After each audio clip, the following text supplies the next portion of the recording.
दोस्तों आज की कहानी, मेरी माँ के बराबर कोई नहीं। विमल बहुत परेशान था। उसे समझ में नहीं आ रहा था कि वह इस परिस्थिति से कैसे निपटे। वो अपनी माँ को बहुत चाहता था, किंतु उसकी पत्नी और बच्चे उसकी माँ से बहुत दूर भागते थे, क्योंकि उसकी माँ की एक आंख नहीं थी, साथ ही उसकी कमर भी 90 अंश पर झुकी थी। वैसे वह अपना काम सब खुद कर लेती, किंतु फिर भी वो उसकी पत्नी और बच्चों के लिए हमेशा खटकती हैं। दादी, आप ऊपर के कमरे में जाओ, मेरे दोस्त आ रहे हैं, विमल के बेटे अनिखिल ने बड़ी बेरुखी से कहा। पर बेटा, मैं तो यहाँ बहुत दूर बैठी हूँ, विमल की माँ ने बहुत प्यार से कहा। नहीं, आप उनके सामने मत रहो, वो मुझे चिढ़ाते हैं, अखिल ने जोर से डांटते हुए कहा।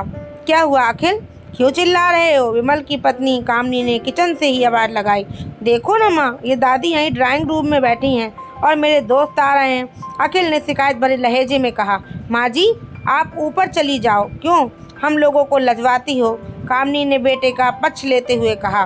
बेचारी सरस्वती चुपचाप उठकर जीने के सहारे ऊपर जाने लगी।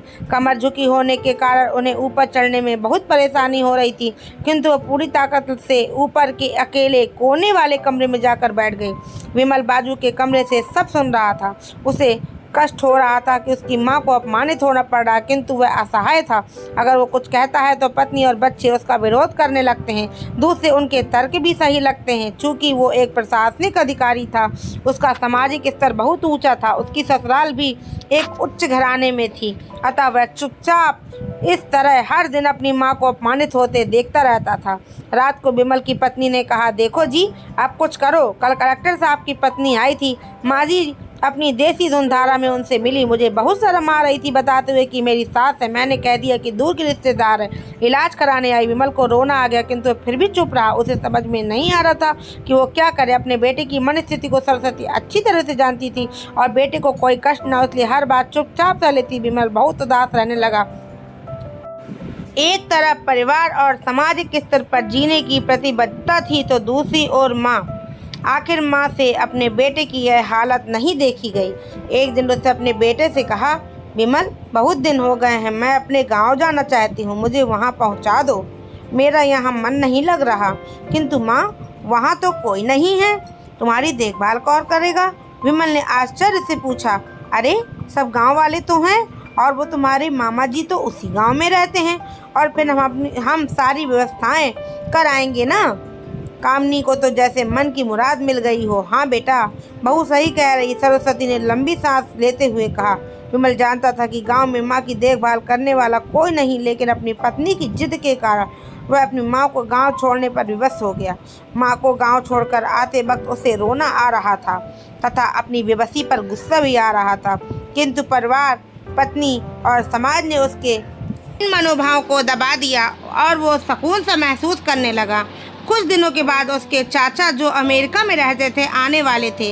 जब विमल बहुत छोटा था, उसके पिता जीवित थे, तब वो भारत आए थे। उसके बाद वो अब भारत आने वाले थे। पूरा परिवार और आस पड़ोस बहुत उत्साहित था। अमेरिका से विमल के डॉक्टर चाचा आ रहे थे। डॉक्टर रमेश ने जैसे ही घर में कदम रखा, सबने मिलकर बहुत उत्साह से उनका स्वागत किया। क्यों विमल, भाभी नहीं दिख रही, कहाँ हैं? डॉक्टर रमेश ने उत्सुकता पूर्वक पूछा।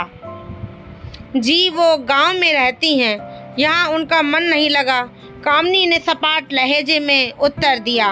डॉक्टर रमेश ने विमल की ओर देखा तो विमल ने अपनी आंखें झुका ली। डॉक्टर रमेश सब समझ गए, बोले, कल हम भाभी से मिलने गांव चलेंगे सब लोग। दूसरे दिन सभी लोग गांव के घर में पहुंचे। देखा कि सरस्वती को बहुत तेज बुखार है और वो पलंग पर असहाय पड़ी है। डॉक्टर रमेश दौड़कर सरस्वती के पास गए, उनके पैर छूकर रोने लगे। सरस्वती की ये हालत उनकी कल्पना से परे थी। वाह बेटा विमल, तूने तो नाम उजागर कर दिया। अपनी माँ की ये हालत देखकर तुझे तो सर में भी नहीं आ रही होगी। डॉक्टर रमेश ने विमल को लगभग डांटते हुए कहा। नहीं देवर जी, विमल का कोई दोष नहीं है, मैं खुद ही गांव आई थी। सरस्वती ने अपने बेटे का बचाव किया। मुझे सब पता चल गया भाभी, आप चुप रहो। क्यों बहू, तुम्हें अपनी सास की कुरूपता पसंद नहीं है? समाज में तुम्हें नीचा देखना पड़ता है ना? डॉक्टर रमेश ने कामनी की ओर व्यंग्य से देखा। कामनी निरुत्तर होकर विमल को देखने लगी। आज तुम जिस सामाजिक स्तर पर हो, वो इन्हीं के संघर्षों की देन है। और बेटा विमल, तुम्हें शायद मालूम ना हो कि बचपन में जब तुम 1 साल के थे तब छत से नीचे गिरने के कारण तुम्हारी एक आंख फूट गई थी और तुम्हारी रीढ़ की हड्डी में भी समस्या थी। तब तुम्हारी इस कुरूप माँ ने अपनी एक आंख और अपना बोन मेरो तुम्हें देकर इतना सुंदर स्वरूप दिया था। कामनी बेटा, इतने सालों तक संघर्ष करके बेटे को प्रशासनिक अधिकारी बनाने वाली इस संघर्षशील औरत की तुम लोगों ने यह दशा कर दी, तुम्हें ईश्वर कभी माफ नहीं करेगा। डॉक्टर रमेश की आंखों से अश्रु जलधारा बह रही थी। अब भाभी, आप मेरे साथ अमेरिका जाएंगी, यहाँ इन स्वार्थी लोगों के बीच नहीं रहेंगी, डॉक्टर रमेश ने सरस्वती से कहा। विमल को तो काटो तो खून नहीं था। डॉक्टर रमेश जो उसके चाचा थे, उन्होंने जो राज बताया उसके बाद तो विमल को यही लग रहा था कि उससे ज़्यादा पापी इंसान इस दुनिया में कोई और है ही नहीं। वह दौड़ता गया और माँ सरस्वती के कदमों से लिपट गया। माँ, मेरा अपराध अक्षम्य है। मैं जानबूझकर चुप्पी साधे रहा, आपका अपमान करवाता रहा। सिर्फ आप ही मेरे उस घर में मेरे साथ रहेंगी और कोई नहीं। विमल ने आग्नेय दृष्टि से अपनी पत्नी और बच्चों को देखा। कामनी को भी बहुत पश्चाताप हो रहा था, किंतु उसकी हिम्मत नहीं हो रही थी कि वो सरस्वती से आंख मिलाए। सरस्वती ने कामनी की मन स्थिति को समझकर उसको पुचकारते हुए अपने पास बुलाया और विमल को डांटते हुए कहा, खबरदार, जो मेरी बहू को मुझसे अलग करने की कोशिश की तो तुझे ही घर से बाहर निकाल दूंगी।